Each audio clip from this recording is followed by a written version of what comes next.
सिनेमाचे दिवस. हल्ली मी नुसता लेखक नाही, चित्रपट कथा लेखक सुद्धा आहे बरं का. मी लिहिलेला चित्रपट केव्हा तरी चित्रपटगृहात झळकतो. लेखक म्हणून सन्मानपूर्वक बोलवणं येतं.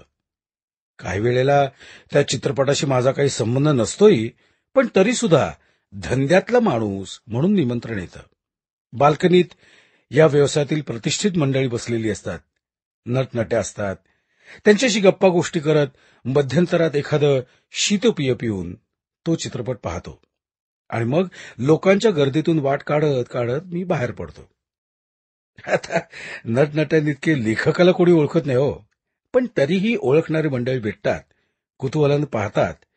एखाद्या वेळी त्यांच्या मुद्रेवर कौतुकाचा भावही असतो आणि ते पाहता पाहता माझं मन एकदम मागं जातं. लहानपणचे दिवस आठवतात आणि अनेक गमतीदार आठवणींचे मोहोळ मनाला लागते. माझं माझं मलाच खूप हसू येऊ लागतं. विद्यार्थी दशेतील दिवस म्हणजे खरे सिनेमाचे दिवस.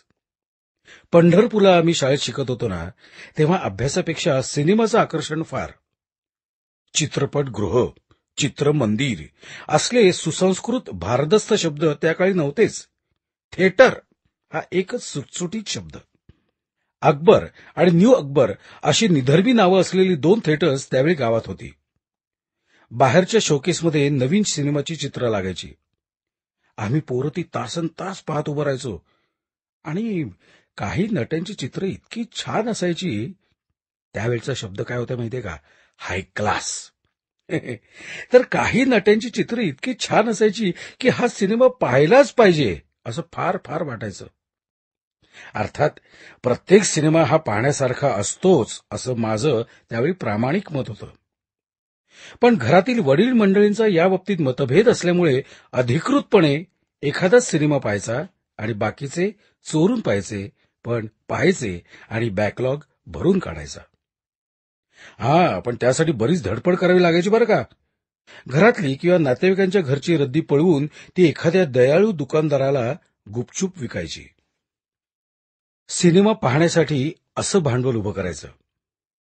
कधी कधी आत जायच्या दाराशी दबा धरून उभं राहायचं आणि डोअर कीपरची नजर चुकवून सरळ आत घुसायचं. असा गनिमी कावाही मी कधी कधी लढवलाय. रात्रीच्या खेळाला मध्यंतराच्या नंतर आत सोडताना पुन्हा पास बघत नसत. आता त्याचा फायदा घेणं ही तर क्रमप्राप्तच गोष्ट होती. अर्धम त्यजती पंडिताः अर्धेन कुरुते कार्यम असे सुभाषित तोंडात घोळवीत आम्ही शहाजोगपणे आत जात असू. नाही, पण खरी मजा यायची ना ती रविवारी. त्यावेळी रविवारी दुपारी 3 वाजता जादा खेळ असे. एकतर दुपारचा सिनेमा, घरी कळण्याची घातपात व्हायची अजिबात शक्यता नाही, आणि सगळ्यात महत्वाची गोष्ट म्हणजे या जादा खेळाला शेवटचा दर 1 आणा असायचा. एकदम निम्मा दर. म्हणजे एरवी 2 आणे, 3 आणे, 4 आणे अशी विभागणी होती. 4 आण्यात वर माडीवर खुर्च्या होत्या. तिथे जी मंडळी बसत ना त्यांचा मला नेहमीच हेवा वाटायचा. तेची पुरुष भाग्याचे अशा दृष्टीने मी त्यांच्याकडे पाहत राही. एकदा चोरून आणलेल्या पैशातून पहिल्यांदाच 4 आण्याचं तिकीट काढलं आणि वर खुर्चीत बसून सिनेमा पाहिला. अगदी धन्य धन्य वाटलं बरं का. पण रविवारचा 1 आण्यातला सिनेमा म्हणजे खराखुरा जनता शो. या खेळाला शाळकरी मुले आणि रसिक गावकरी मंडळी मोठ्या अगत्याने हजेरी लावत. जिकडे तिकडे आनंदच आनंद असे. वातावरण कसं चैतन्याने उत्साहानं भरलेलं असायचं. एका आण्यात बाकड्यावरची जागा. या पीठात रसिकांची गर्दी अमाप. कधी कधी ती पडद्यापर्यंत जाई, पण मंडळी समाधानी असत. शेवटची घंटा वाजली की थिएटरात अंधार होई आणि पडद्यावर पहिलीच पाटी येई, शांत रहा. एका लठ्ठ ढेरपोट्या बाईचं चित्र समोर दिसू लागे आणि त्या चित्राखाली ही शांत रहाची सूचना. प्रेक्षकांनी शांत राहावे म्हणून लठ्ठ ढेरपोट्या बाईची योजना का केली होती हे मला अजूनही समजलेले नाहीये. कदाचित अशा बाईला पाहिल्यावर लोक आपोआपच बिचकून गप्प राहतील असा मॅनेजरचा कयास असावा. पण ही पहिली पार्टी आली रे आली की सबंध थिएटरमध्ये टाळ्यांचा प्रचंड कडकडाट होई.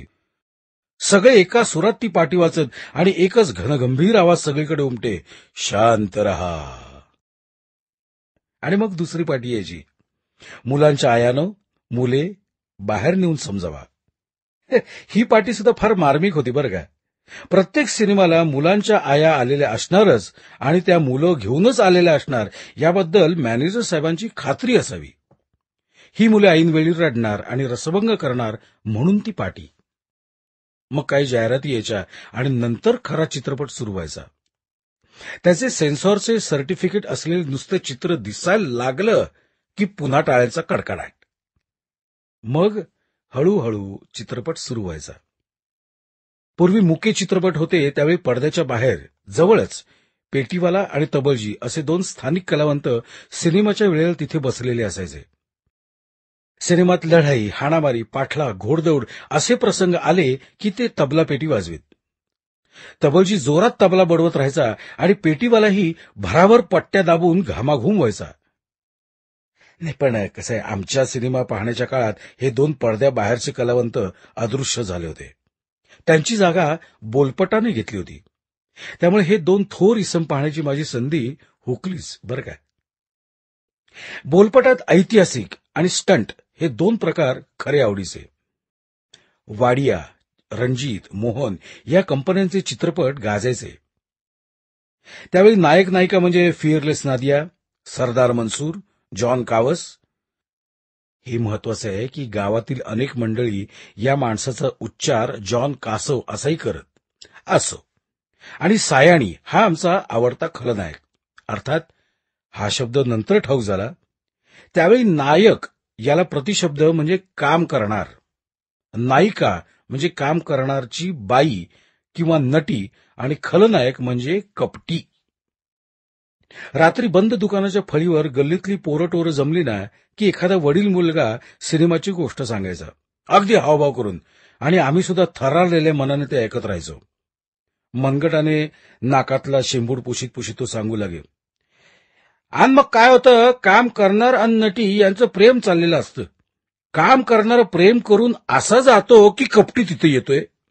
तो काम करणाऱ्याच्या बायकोचा हात धरतो आणि वडत वडत वडत वडत त्याला न्यायला लागतो. ती वरडती, लगेच काम करणार पुन्हा येतो. मग काय महाराजा, काम करणार आणि कपटी दोघांची लय छन्नाछन्नी होती.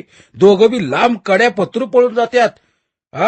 काम करणार कपटीला मुंडीवरच कुसतो, एकदम उचलून उचित. या आईला शेवटाला कपटी कड्यावरून पडून खलास. हे अशी फरमास गोष्ट चालायची.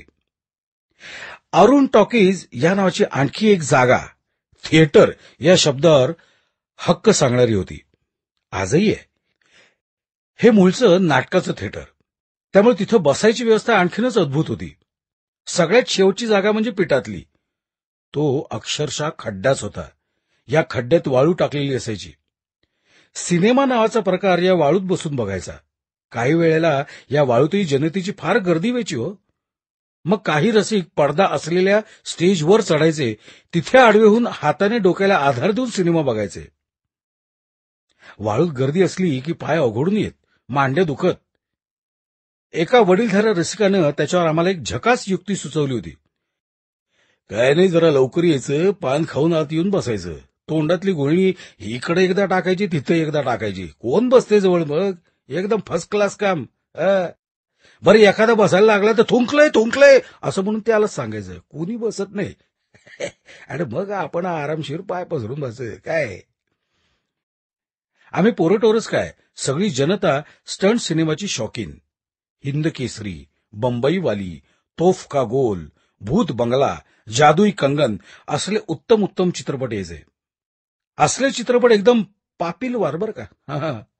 असल्या चित्रपटात काही विलक्षण चमत्कार असायचे.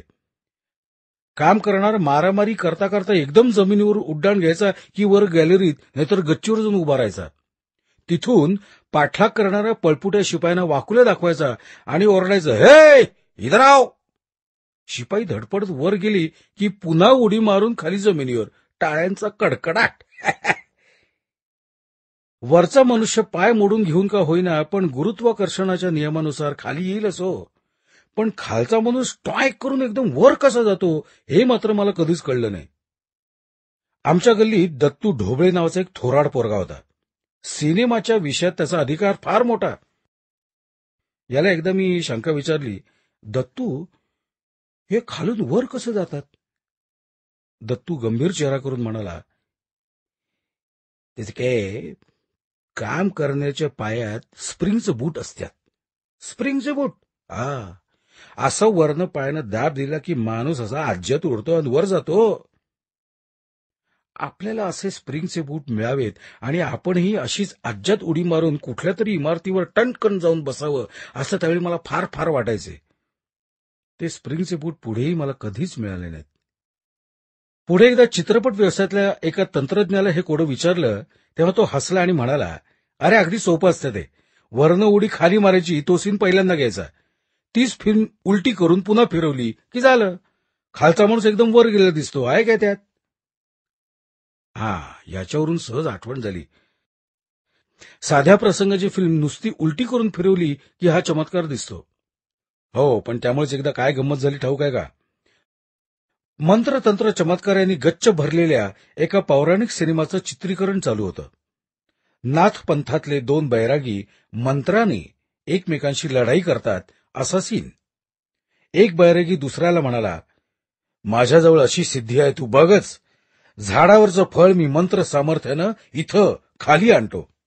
असं दाखव. पहिल्या बैराग्याने मंत्र म्हणून हाताने इशारा केला. त्याबरोबर झाडावरचं फळ देठापासून तुटलं आणि गोसावी बुवांच्या जवळ येऊन पडलं. दुसरा बैरागी म्हणाला, नाही नाही, ते ठीक आहे, पण हे खाली पडलेलं फळ पुन्हा देठाला चिकटवून दाखव, नाही तर मी दाखवतो. दाखव बघू. दुसऱ्या बैराग्याने मंत्र पुटपुटले, मग हात पुढे केला आणि त्याबरोबर ते फळ आपोआप उठलं आणि झाडावर गेलं आणि देठाला चिकटलं. आता हे दृश्य घेणं फारसं काही अवघड नव्हतं. पहिला फळ पडण्याचा सीन घेतला आणि तो सीन उलटा केला. त्याबरोबर ते फळ परत जागेवर गेलेलं आपोआप दिसू लागलं. दिग्दर्शकाची अशी अपेक्षा होती की या सीनला टाळ्यांचा कडकडाट झाला पाहिजे, पण प्रत्यक्षात मात्र थिएटरात प्रचंड हाशाहू लागला. ही काय भानगड आहे, म्हणून त्याने तो सीन स्वतः नीट बघितला आणि कपाळावर हात मारून घेतला. गंमत काय झाली होती, चित्रीकरणाच्या वेळी त्या झाडाखाली एक गाय घास सगळत उभी होती. कुणाचंच तिच्याकडे लक्ष नव्हतं. फळ झाडावरून खाली पडलं, त्याचवेळी गायीनं शेण टाकलं. प्रसंगाचं चित्रीकरण झालं आणि काढलेली फिल्म उलटी फिरवली. नाही, चमत्कार बरोबर जमला होता. एकच घोटाळा झाला होता. ते फळ जमिनीवरून उठून वर देठाला लटकायचं, त्याचवेळी ते शेणही उठायचं आणि वेगाने वर येऊन गायीच्या पोटात गडप व्हायचं.